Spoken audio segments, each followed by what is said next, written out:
حضرت کہہ رہے ہیں کہ میں خود حضور کی بارگاہ میں نہیں جا سکتا، وہ تو بارگاہ ہی بڑی ہے اوپر، مطلب کہ جی بھائی وہ ساری نعت پڑھ کے کہ میں تو مالک کی کہوں گا کہ مالک کے ہو حبیب، کہ نہیں محبوب و محب میں میرا تیرا، تیرے ٹکڑوں پہ پلے غیر کی ٹھوکر پہ نہ ڈال، چھڑکیاں کھائیں چھوڑ کے چھڑکیاں کھائیں کہاں چھوڑ کے صدقہ دیں، کہ پوری لمبی نعت پڑھ کے آخر میں اعلیٰ حضرت فرماتے ہیں کہ ہم نے ساری بات حضور سے چونکہ مخاطب ہے نا، حضور اپنی بارگاہ میں رکھیں، ہمیں غیر کے در پہ نہ جانے دیں، یا رسول اللہ آپ کی عزت و شان، آل بیت کی شان، اصحاب کی شان اسلام پہ ثابت کرم رہے، دین کے دامن میں رہے، جو دین آپ نے دیے، یہ ساری باتیں کر کے اب آخر میں فرماتے ہیں کہ تیری سرکار میں لاتا ہے رضا اس کو شفیع جو میرا غوث ہے۔ اب دیکھیں اپنی طرف جب نسبت کی تو کیا کہا؟ جو میرا غوث ہے، اور آگے ہے حضور کی طرف نسبت، تو وہاں غوث اعظم نہیں، حضور کے در پہ تو غوث اعظم بھی مانگتا ہے نا، اپنی نسبت کی تو کہا جو میرا غوث ہے، اور حضور کی طرف نسبت کی تو کہا اور لاڈلا بیٹا ہے تیرا جو میرا غوث ہے، اور لاڈلا بیٹا تیرا، یہ ترتیب ہے۔ اعلیٰ حضرت نے ترجمہ قرآن میں بھی ہمارے سارے علماء پڑھتے ہیں جب کہتے ہیں نا قل هو اللہ احد قل ان کنتم تحبون اللہ، آپ نے سارے خطیبوں سے سنا ہے اے محبوب فرما دیجئے، اے حبیب فرما دیجئے، یہ ساری بات۔ اعلیٰ حضرت نے یہاں کسی جگہ پہ بھی قل کا معنی اے حبیب نہیں کہا، اے محبوب نہیں اس طرح کا ترجمہ، بلکہ کہا تم فرماؤ، تم فرماؤ۔ کیوں؟ بھائی حضور کی عزت ہے امت کے اعتبار سے، حضور کی عزت ہے نچلے والے، کہ حضور ساری کائنات سے اعلیٰ ہے، ملائکہ سے اعلیٰ ہے، جنت سے اعلیٰ ہے، دوزخ سے اعلیٰ ہے، فرشتوں سے اعلیٰ ہے، اور سدرۃ المنتہا سے اعلیٰ ہے، عرش سے اعلیٰ ہے، ساری کائنات حضور کے لیے بنی، حضور ان کے آقا و مولا ہے، لیکن رب العالمین تو رب العالمین ہے۔ اب وہاں جب رب خطاب فرمائے گا تو حضور رب کے بندے ہیں، اب وہاں خطاب کا انداز وہی ہوگا کہ جہاں رب کی تکریم، رب کی عزت، رب کی وحدانیت، رب کی توحید زیادہ ہو، اور اس کے بعد حضور کا درجہ فرمایا تم فرماؤ کہ وہ اللہ ہے۔ اب یہ ہمارے بزرگوں نے اسلاف نے ہمیں طریقہ بتایا کہ جب ہم نے بات کرنی ہے، دیکھیں نا اب ایک آدمی عالم ہے، بہت بڑا، بہت اچھا نعت خوان ہے، دنیا اس کی واہ واہ کرتی ہے، دنیا اس کے ہاتھ چومتی ہے، دنیا اس کی جوتیاں اٹھاتی ہے، لیکن اگر وہ گھر میں بھی جا کے دروازہ کھٹکھٹائے اور وہاں پوچھے، کبھی کسی آپ نے سنا ہے کہ کسی عالم نے، کسی مفتی نے، کسی سکالت نے، کسی نعت خوان نے مطلب کہ جناب یہ کہا ہو کہ بھئی جب گھر دروازہ کھٹکا ماں نے پوچھا کون، تو وہ کہہ دی بلبل چمنستان رسالت مآب، شہرت یافتہ نعت خوان، گولڈ میڈلسٹ حضرت جناب فلانے شہباز قمر فریدی صاحب تشریف لائے ہیں جی۔ کوئی عالم نے دروازہ کھٹکا، گھر والدہ پوچھے تو جناب کون، وہ کہے جی مفتی اعظم لاہور حضرت علامہ مولانا فاضل جلیل سرمایہ علیہ سنت فخر علیہ سنت جناب حضرت فلاں مفتی صاحب تو ہے وہ تشریف ہے، ماں کو سیدھا کہتے ہیں کہ جناب میں فلانا بندہ آیا، بس اتنا ہی۔ کیوں کہتے ہیں؟ حالانکہ لوگوں کے سامنے تو یہ ساری باتیں ہو رہی ہوتی ہیں، لیکن وہ ان کی عقیدت مان ہے، اور ماں باپ جو ہے وہ ماں بڑا، جتنا بھی بیٹا بڑا ہو جائے وہ ماں کا بیٹا ہے، باپ کا وہ بیٹا ہی ہے، باپ کا لشت جگر ہے۔ ترتیب ہمیں قرآن سنت کے بزرگوں نے ہمیں بتا دی ہے، وہ ترتیب۔ اور ہاں مسئلہ اب لوگ یہ کہتے ہیں کہ جناب میں تو فلاں کو مانتا ہوں، اسلام چوائس کا نام ہی نہیں، یہ بات سمجھ ذہن نشین کرنا کہ اسلام چوائس، اسلام کا معنی جو ہے دین کا معنی جسے کہا دین اسلام، اس کا لغوی معنی علماء نے یہ لکھا کہ سر تسلیم خم کر دینا،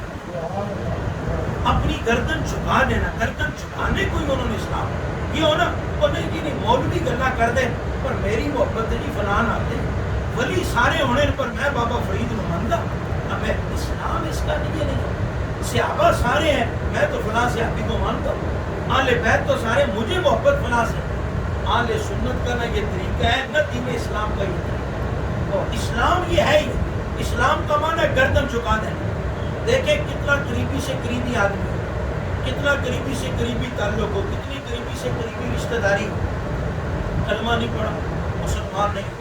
تبت یدا ابی لہب وتب ما اغنی عنہ مالہ وما کسب۔ اسلام کا مزاج ہے کہ حضور سے بندہ دور چلا گیا، اسلام سے دور چلا گیا، دین سے دور چلا گیا، جتنی بھی قربت ہے وہ کہتے ہیں جی ہمارا کچھ نہیں ہے۔ حضرت بلال حبشی کہاں سے ٹورے چلے، چلتے چلتے چلتے آ گئے، پھر غربت، پھر بے آسرا، بے سہارا۔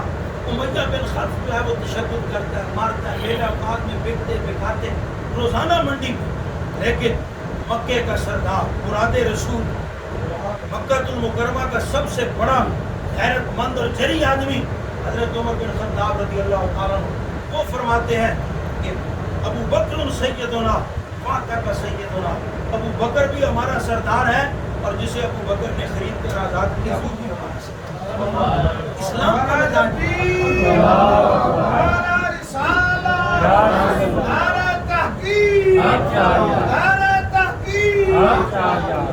اور حضرت امام علی مقام رضی اللہ تعالیٰ عنہ نے بھی اس آج میں کیا، جو بات کیا آپ اس کو سمجھیں۔ یہ جو اب فکر ہمارے ہاں چل گئی ہے نا، یہ تو اپنے مفاد کے لیے، اپنے پیٹ کے لیے مطلب یہ چل گئی کہ میں اکثر جب علماء بیٹھتے ہیں میں ان کی خدمت دنیا سے کرتا ہوں، اصل میں بنیادی طور پر یہ جو آج کا نظریہ ہمارے یہاں پھیل رہا ہے یہ یہودیوں کا نظریہ، یعنی جو یہودی تھے جیوش، انہوں نے یہ نظریہ یحرفون الکلمۃ عن مواضعہ ونسوا حظا مما ذکروا۔ رب فرماتا ہے انہوں نے کتاب اللہ میں تعریف کر دی، کتاب اللہ میں مطلب انہوں نے تبدیلی کر دی، تغیر و تبدل کی۔ تو کیا آپ کا کیا خیال ہے کہ مطلب کہ کتاب اللہ میں تغیر و تبدل یہ کیا کہ تورات کی آیتیں کاٹ کے صفحے نکال کے انہوں نے صفحے جو ہے وہ اپنی طرف سے لگا دی؟ تغیر و تبدل یہ تھا ہی، تغیر و تبدل یہ تھا کہ جو ان کے علماء تھے نا، جن کو وہ علماء کہتے تھے، انہوں نے کہا جی بھائی دین نیچے ہے، ہم اوپر ہیں۔ جیوش جسے یہودی کہتے ہیں آج، وہ کہتے ہیں دین یہودیت جو ہے، جو یہودیت مذہب ہے یہ نیچے ہے، کہ اگر تورات پڑھے تو یہ ہمارا فخر نہیں ہے، بلکہ یہ تورات کو عزت ملی کہ ہم نبیوں کی اولاد ہیں، جیوش ہیں، اور ہم نے جناب تورات پڑھی۔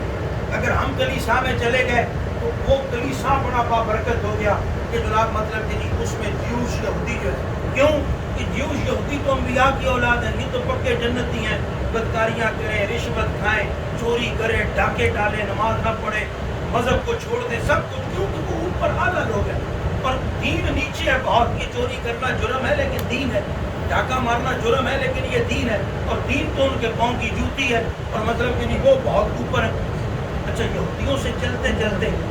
یہ نظریہ آیا ہندوؤں میں، جو برہمن ہندو ہیں، ہندوؤں کی کئی قسمیں،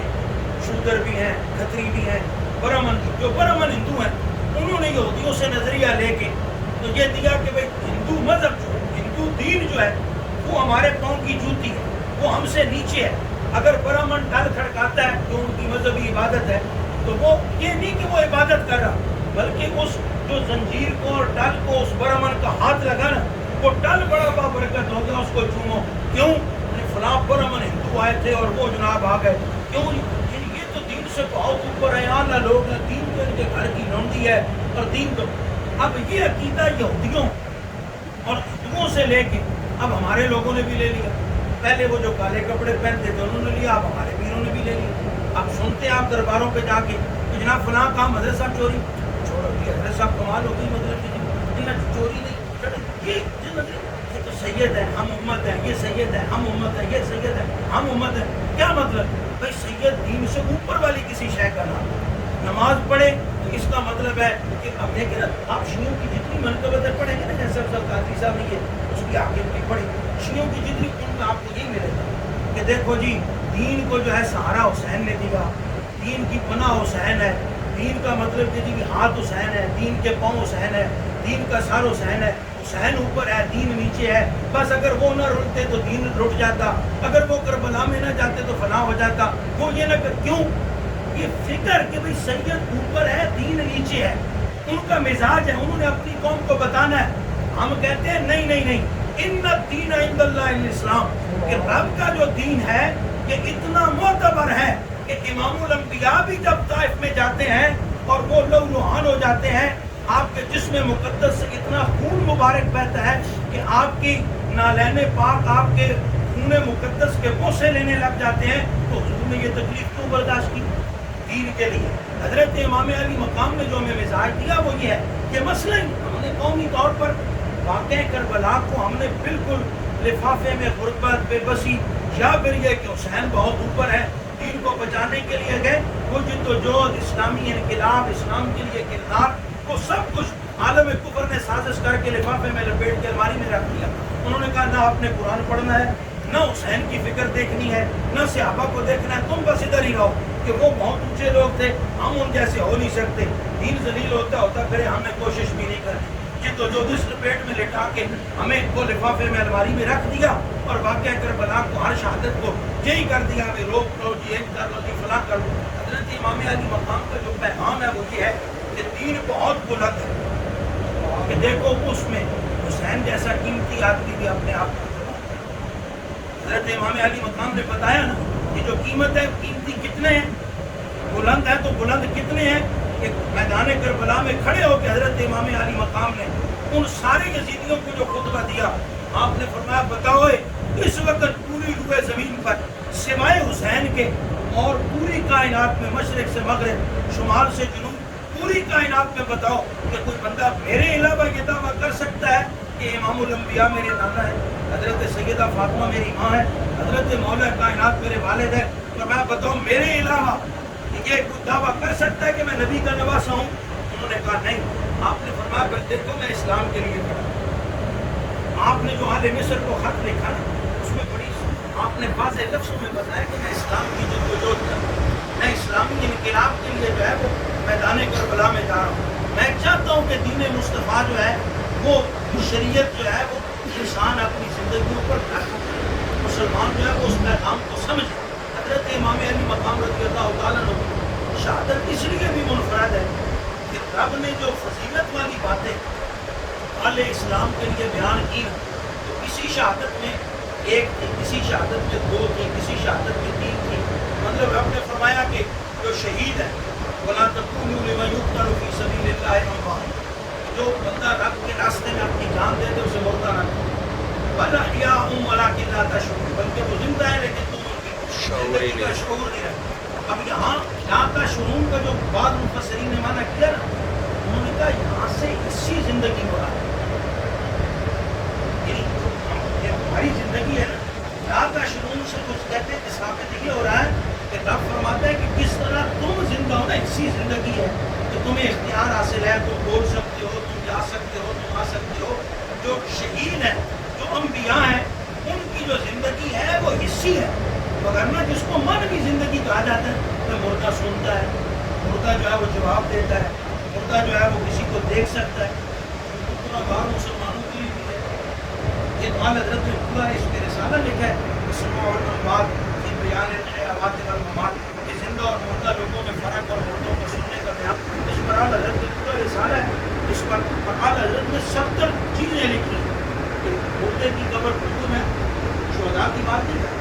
اگر ہم مردے کی قبر پہ بندہ جائے تو وہ پہچانتا ہے یہ کون ہے، اس کے بارے میں پہچانتا ہے۔ مردے کی قبر پہ آپ جا کے بات کہیں وہ سنتا ہے، سمجھتا ہے،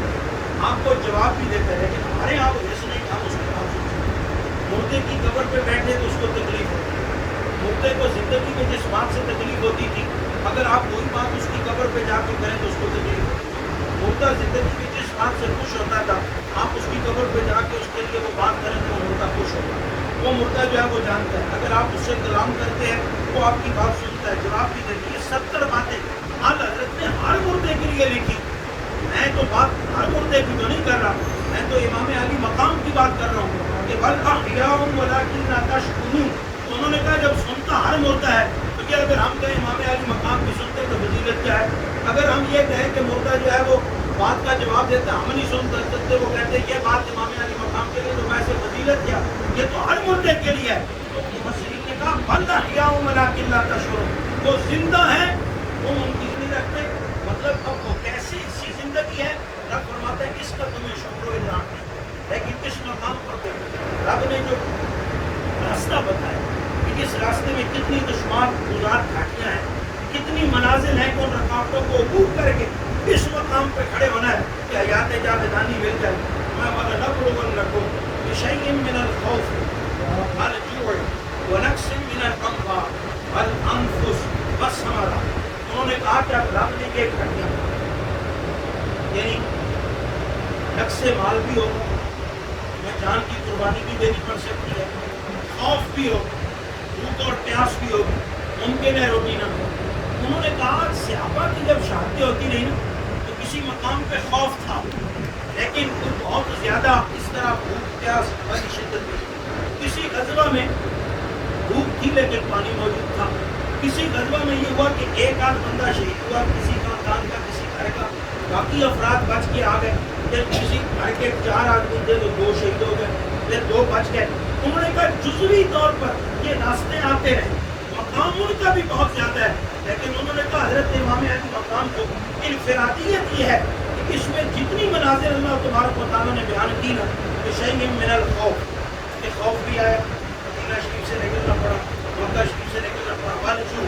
بھوک بھی آئی, ٹھیک ہے جی, ونقص من الاموال, اپنا سارا گھر بار مدینہ شریف میں چھوڑ کے جانا پڑا, ٹھیک, اور پھر والانفس, جانوں کی قربانی, بچوں کی قربانی, والثمرات, تو مدینہ شریف میں جو آپ کے باغات تھے کھجوروں کے, اور آپ اندر اس سے آمدن ہوتی تھی, وہ سب چھوڑ کے گئے. انہوں نے کہا اس آیت کا ہر پہلو جو ہے وہ مطلب حضرت امام علی مقام رضی اللہ عنہ پر صادق آتا ہے کہ رب نے شہادت کے لیے اور حیات جاویدانی کے لیے جتنی بھی رکاوٹیں بتائیں, حضرت امام علی مقام نے ایک ایک کر کے وہ ساری. اب آپ سمجھیں, الیکشن ہو رہا ہے, کنٹونمنٹ ووٹ نہیں مگر کوئی مطلب پریشان یہ نہیں, میں بات کر رہا ہوں, میں صرف آپ کو بتانے لگا. پہلے آپ مجھے یہ بتائیں کہ کربلا میں فتح کس کی؟ حسین کی. فتح کس کی ہو؟ کامیاب کون ہو؟ امام حسین. فتح اس پر پوری امت متفق, حضرت امام علی مقام فاتح, میدان کربلا, آپ کامیاب, آپ جیت گئے وہ جنگ, کیونکہ اسلام کے لیے لڑے تھے. اسلام 1400 سال بعد آدمی کو الحمدللہ ہم مسلمان ہیں, اور حضرت امام علی مقام کا نام لے رہے, اس کاج کے لیے کامیاب ہو, لہٰذا فتح یاب ہو. اب دیکھیے جب الیکشن ہوں گے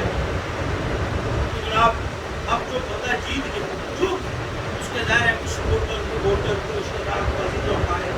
وہ جب اب الیکشن کا اناؤنس ہوگا نا رات میں فلاں بندہ جیت گیا, تو وہاں عورتیں بھی ہوں گی,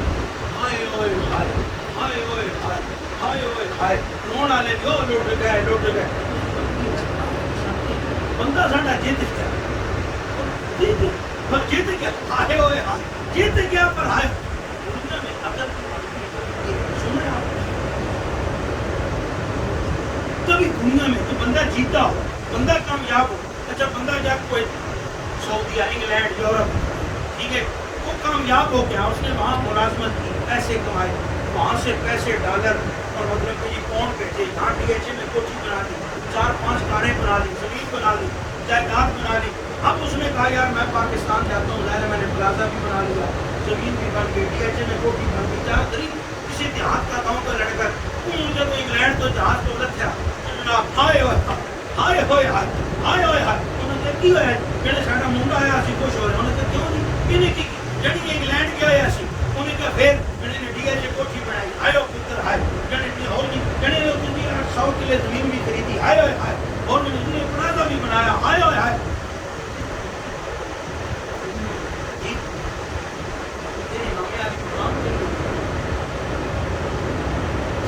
امام حسین کے لیے پھر سمجھیں کہ روتا کون ہے, ہائے وائے کون کرتا ہے. ظاہر ہے اس مقابلے میں جو جیتا وہ جشن مناتے ہیں, وہ کہتے ہیں جناب مشکلات بڑی ہیں لیکن الحمدللہ صبر و استقامت کی, اور جو ہار جاتے ہیں وہ الیکشن میں روتے ہیں, دھاندلی ہو گئی, وہ نہیں اسی کے جب حضرت امام علی مقام فاتح رہے, جو یزید ناکام ہو گئے, تو اسے دنیا کی دولت چاہیے تھی, وہ حاصل نہ کر سکا, اسے اقتدار چاہیے تھا, وہ بھی باقی نہ رہا. اب جو یزیدی تھے ماتم انہوں نے کرنا ہے, پیٹنا انہوں نے ہے کہ نہیں, جو فاتح ہیں انہوں نے تو الحمدللہ کہنا کہ رب کا کرم ہوا, اور الحمدللہ رب العالمین. 1400 سال کے بعد کہ حضرت امام علی مقام رضی اللہ تعالیٰ عنہ کا جو قلم ہے ان کا جو اسم گرامی ہے، ان کا جو مقام ہے وہ آسمان کی بلندیوں کو چھو اور اس پر ہم الحمدللہ رب العالمین کہتے ہیں۔ اور جو مرے اور جو ہارے اور جن کو نقصان ہوا وہ آدمی پیٹ نے آخری بات سنی تو میں نے بڑا کے لاتا شکر کر دیں ایک بھر کے ٹائم ختم۔ نیلسن منڈیلا ساؤتھ افریقہ کا ہیرو ہے، بانی ہے، جیسے ہمارے یہاں قائد اعظم رحمۃ اللہ ہے، اس نے اپنی سمان آزاد دی۔ جب ساؤتھ افریقہ آزاد ہوا اس کے بعد اس نے بہت لمبی اسٹرگل کی، بہت لمبی جدوجہد کی۔ نیلسن منڈیلا نے تھا عیسائی، غیر مسلمان نہیں، اس نے ساؤتھ افریقہ کی آزادی کے لیے ان کا لیڈر تھا، ہیرو تھا، قائد تھا۔ اور ساؤتھ افریقہ آزاد ہوتا ہے جیسے ہمارے یہاں قائد اعظم رحمۃ اللہ علیہ کی اسٹرگل ہے کہ یہ اسی طرح ساؤتھ افریقہ میں نیلسن منڈیلا تھا۔ اس نے اپنی سوال حیات میں لکھا، اس نے کہا جب میں نے یہ تاریخ شروع کی اپنی قوم کی، مجھے قیادت ملی، اس وقت میں جوان تھا، لیکن میں اسٹرگل کرتا رہا، محنت کرتا رہا، ظاہر ہے تکلیفیں آئیں، رکاوٹیں آئیں، مصیبتیں آئیں، انگریزوں نے مارا، تشدد کیا، گرفتار ہوا، میری طبیعت پہ ظاہر بیماریاں حملہ کرتی اور بہت ساری مشکلات۔ اس نے کہا جب میری جدوجہد کو 27 سال ہو گئے، اب ظاہر ہے کہ 30 سال کی عمر میں وہ لیڈر بنا اپنی قوم، تو 27 سال کے بعد وہ 57 سال کا، اور 57 سال کا بندہ پورا ہو۔ اس نے کہا مجھے گردوں کا بھی مسئلہ تھا، میرے بیٹے کینسر، اور کچھ ڈاکٹروں نے مجھے کہا تجھے کینسر کی شکایت۔ کہتا ہے جب ہم نے احتجاج کیا 27 سال کے بعد، تاریخ آزادی ساؤتھ افریقہ کی جو ہے وہ عروج پہ تھی، اور کہتے ہیں انگریزوں نے انگلینڈ سے آرڈر بھیجا اپنی فوج کو، سپاہیوں کو، کہ نیلسن منڈیلا کو کسی طریقے سے راستے سے ہٹاؤ کہ یہ بہت جدوجہد کر رہا ہے۔ نیلسن منڈیلا کہتے ہیں انہوں نے مجھے وہاں اس گروپ میں جب آئے احتجاج کر رہے وہاں سے انہوں نے مجھے اٹھایا اور وہ مجھے لے گیا کھانے۔ کہتے ہیں دن کو بھی نہیں پتہ چلتا تھا کہ رات ہے، کوئی لائٹ نہیں، کوئی کچھ نہیں، ایک کمرے میں کھڑکی سی تھی، اس سے تھوڑا بہت روشنی کا اندازہ ہوتا کہ آپ دن اور رات۔ کہتا انہوں نے مجھے لے جا کے بہت مارا، اتنا مارا کہ میں مرنے کے قریب ہو گیا، ہوش، اور وہ مجھے چھوڑ کے چلے گئے کہ نیلسن منڈیلا شاید مر چکے۔ کہتا ہے اسی اسلام میں تو ہوش رہا، آدھی رات کو مجھے ہوش آیا، میں نے دیکھا لیکن کوئی شاید حکم ہے پورے دن کا، پانی پینے کے لیے نہیں۔ کہتا ہے ظاہر ہے میں مریض آدمی کی، جب مجھے گردوں کا مسئلہ ہے، السر ہے، میدے کا، تو بھائی میری کوئی نہیں، بھوک مجھے شدید لگی ہے اور اوپر سے تشدد۔ کہتا تو بالکل مجھے ایسے لگتا ہے جیسے میرے جسم کو، پہلے تو میں بہت دیر تک یہی سوچتا رہا کہ میں مر جاؤں۔ کہتے جب میرے تھوڑے سے ہوش حواس بحال ہوئے اور میں نے دیکھا کہ بھائی مطلب کہ جی دنیا جو ہے اب زندگی میری بچ جائے، شاید میں صبح تک نکل جاؤں، کوئی نہ۔ اب کہتے ہیں میرے ذہن میں جب تھوڑا سا آرام آیا تو ذہن چلنا شروع ہو۔ کہتا ہے میں نے اب سوچنا شروع کر دیا کہ نیلسن منڈیلا تجھے کیا، تو نے آج نہیں تو کل مر جانا، یہ قوم جو ہے یہ تمہارے ساتھ پوری کھڑی بھی نہیں، لوگ تیرے ساتھ احتجاج کرتے ہیں، کچھ جو ہے انگریزوں کے ساتھ ہے، تو کیا کرتا ہے؟ کہتا ہے میں سوچنے لگا، اپنے دل میں خیال بولنے لگا، بار بار دل یہ کہے کہ نیلسن منڈیلا صبح اٹھ اور معافی مانگ لے، کہ میں نے جدوجہد آزادی سے دستبرداری اختیار کی اور بالکل نہیں، مجھے انگلستان لے جاؤ، انگلینڈ میں کسی اچھے ہاسپٹل میں میرا علاج کرواؤ، میں ٹھیک ہو جاؤں، مجھے وہاں کاروبار سیٹ کرنے کی اجازت دو۔ ساؤتھ افریقہ والے جانے ان کی آزادی جانے، مجھے اس سے کوئی لینا دینا نہیں۔ کہتے ہیں بار بار میرا دل مجھے یہ کہے، اور کہتے ہیں ایک وقت آیا کہ جب میں تقریباً اس بات پہ تیار ہو گیا۔ نیلسن منڈیلا کہتے ہیں میں اٹھ کہ بہت مشکل سے بھی بیٹھا ہی تھا کہ مجھے اپنی کمر کے سامنے پیچھے سے مجھے بالکل روشنی نظر آئی، اور میں نے ایسے ہلکا سا مڑ کے دیکھا تو سفید کپڑوں میں ملبوس ایک آدمی کھڑے تھے، چہرہ میں ان کا نہیں دیکھ سکا۔ انہوں نے میرے کاندھے پہ ہاتھ رکھ کے کہا نیلسن منڈیلا نہیں، یہ کیا بات ہوئی، تمہاری قوم کی آزادی قریب ہے، کھڑے رہنا جرت کے ساتھ۔ نیلسن منڈیلا کہتا ہے اس ہاتھ کی ٹھنڈک میں نے اپنے سینے میں محسوس کی کہ وہ اتنا خوشبودار ہاتھ تھا کہ میں بالکل جوان ہو گیا، اور مجھے ایسے لگا کہ جیسے میں وہ 27 سال کی عمر والا نیلسن منڈیلا ہوں۔ بیماریاں ختم ہو گئی، جذبے جوان ہو گئے، اور میری قوت دوبارہ لوٹ آئی، درد کا احساس ختم ہو گیا، مجھے لگا کہ میں بالکل جرت و امیت کا پیکر بن چکا ہوں۔ کہتے ہیں اتنی بات کر کے وہ صاحب جانے لگے۔ کہتے ہیں جس وہ کھڑکی سے آئے تھے جب اس کھڑکی پر پہنچے تو میں نے حوصلہ کر کے آواز دی، میں نے کہا آپ بتائیں کون ہے؟ انہوں نے کہا جو کام کہنا تھا وہ کہہ دیا، بس تم نے ڈٹے رہنا ہے، ساؤتھ افریقہ آزاد ہونے والا ہے، معافی نہیں مانگنی، دستبرداری نہیں لکھنی۔ نیلسن منڈیلا کہتا ہے وہ خوشبو، وہ عطر، وہ ان کا حسن، وہ کپڑوں سے چھلکتا ہوا، کپڑوں سے نور۔ میں نے کہا نہیں اس طرح نہیں، اگر آپ مجھے اپنا تعارف نہیں کروائیں گے تو پھر معافی والی بات میں کروں گا، ہاں اگر آپ بتا دیں تو پھر میں